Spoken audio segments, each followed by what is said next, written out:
Caps win 5-3 over the ghost of the New Jersey Devils. The New Jersey Devils sat 5 guys, including my favorite garbage barge in the NHL, one Mr. Taylor Hall. So I was livid that I was not going to see Taylor Hall in person. But additionally, I was so excited. And I got to take a very good friend to go and watch the game with me, and we had a fantastic time. I'm also going to be covering not only the 5 goals scored by the Washington Capitals, I will also be covering my 5 favorite moments from the regular season, which was tough. I will also be covering 5 things regarding the postseason. So I left work and immediately got in my car and started driving. And of course I had to drive up 95, so I was a little late. I walked into the building, I got through security check, and I heard the place explode. And I was like, oh, Ovi must have scored. I walked up to the will call booth and went into my purse to pull out my ID to get my ticket. My dear friend at Darth Rami on Twitter, she texted me, Ovi scored, you missed it. But I made it to my seat. I did manage to see a replay of Ovi's goal, crosswink from Kuz. He was buzzing around the entire game. It was awesome.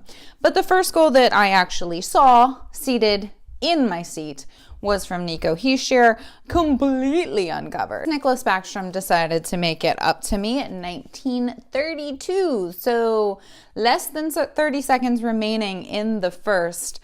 Schneider has a pad save, and it bounces to the corner. Connolly takes it out of the corner with a sweet centering pass straight to Nicklas Backstrom, who's coming into the zone completely uncovered. The first Caps goal that I got to see of the night, but not the last. 3 minutes and 44 seconds into the second period. The fourth line is on the ice with John Carlson and Michael Kempney. Shane Gersich, who I adore. I loved his first couple of shifts when I saw them on television, but just watching him in person, watching him play in person is completely different. He's so fast. He falls over a lot, but he bounces right back up. He's like a weeble. Weebles wobble, but they don't fall down. He's doing work in front of the net. Back to Michael Kempney from the point. Kempney blasts it towards the net, and it goes in, which that never works. And yet, less than a minute remaining in the second period, Miles Wood scores for the New Jersey Devils. And I ask myself, oops.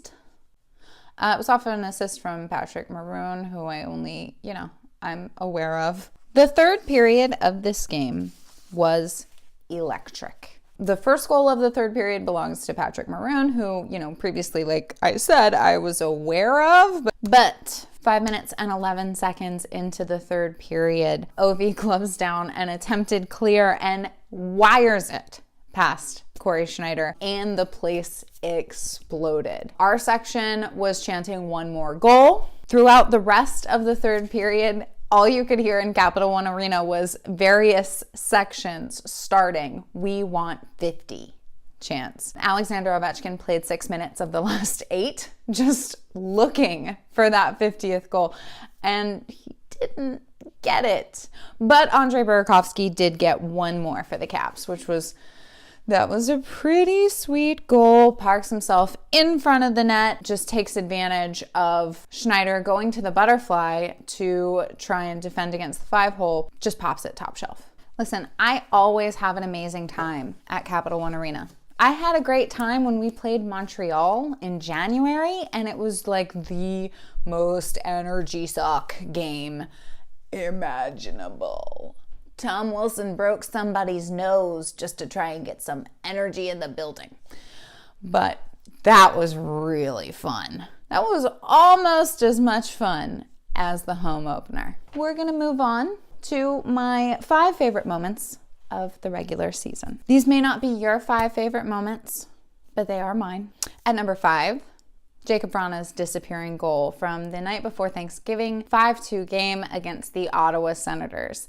That game was very special. I managed to make it to that game, but my absolute favorite thing from that game was this. Gets stuck under there. At number 4, versus the Carolina Hurricanes, Jay Beagle's buzzer beater. Here it is. Look at that. 1.3 seconds left on the game clock. And here's Jay Beagle saving the day. Nicest man in hockey. Jay Beagle always has time for the fans. He's gotten a lot of defensive zone time and his numbers have suffered because of it. But he's also insane on the face-off dot. I mean, absolutely nuts. So I love to see Biggs be the hero. At number 3, the Stadium Series game. I've already talked at length about this game. That was my first Salty Caps fan video, but it was incredible. It was just really fun. And the clip that I have chosen from the Stadium Series game is probably my favorite non-hockey moment. This is the U.S. men's curling team.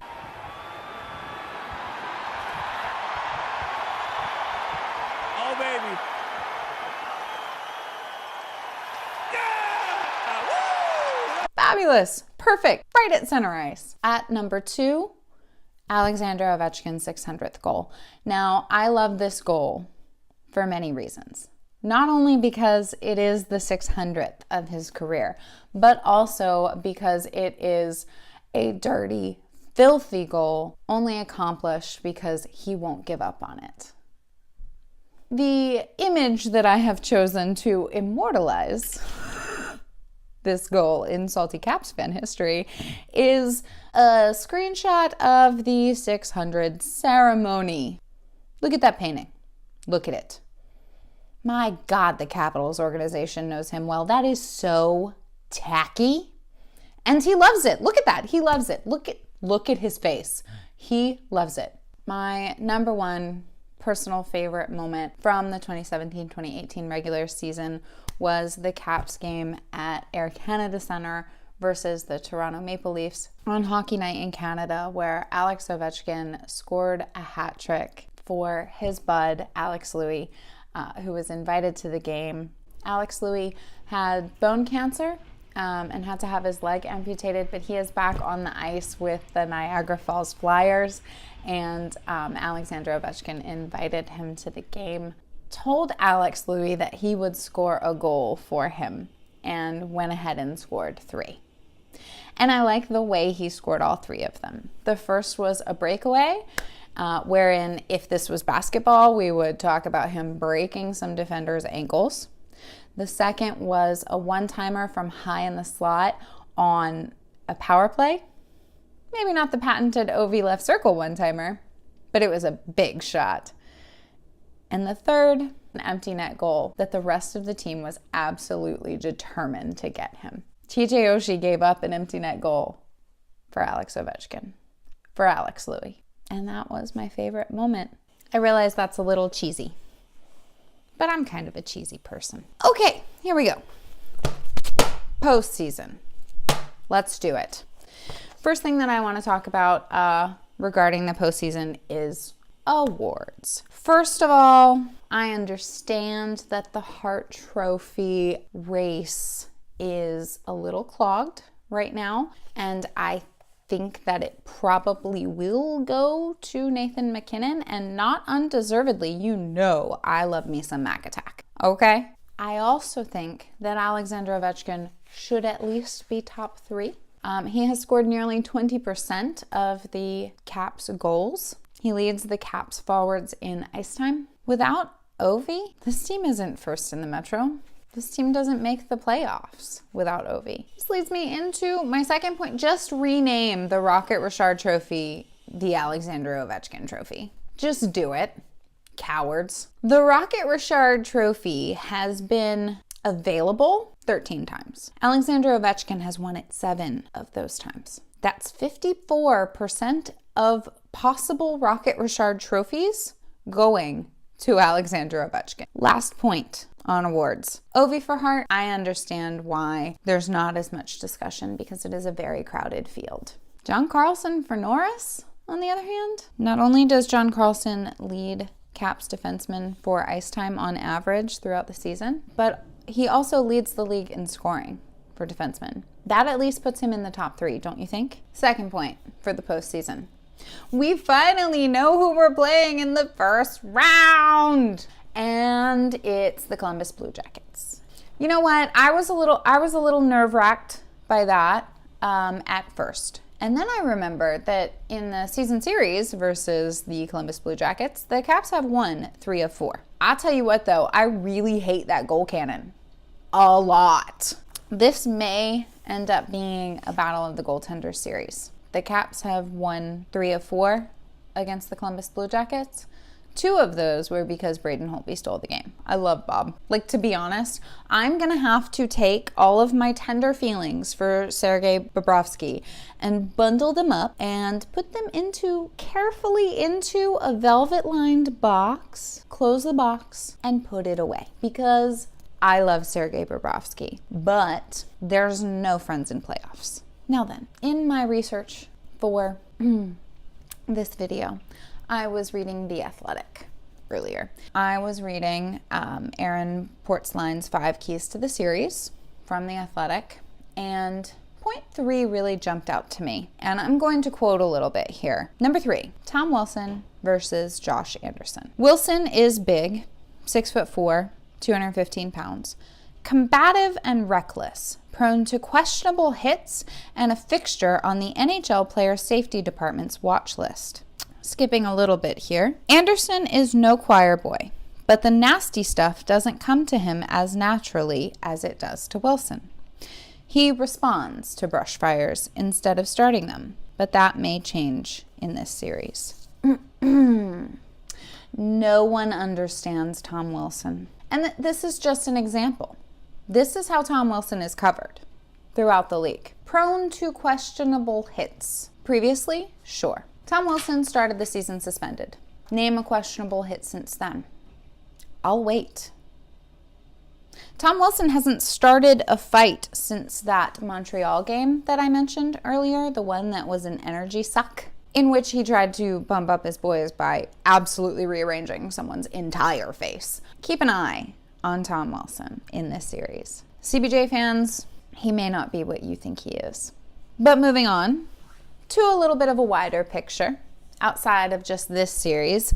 One Mr. Micah Blake McCurdy on Twitter, who I have a great deal of respect for. He does that rainbow crab projection map thing.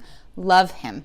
God. I am not a math nerd. I am a numbers nerd when it comes to this game, but I'm not a math person. But Micah Blake McCurdy does math, so I don't have to. He has the Caps at 15% for winning the Cup. 1 percentage point better than last year. This brings me to my 5th point. Bring it on.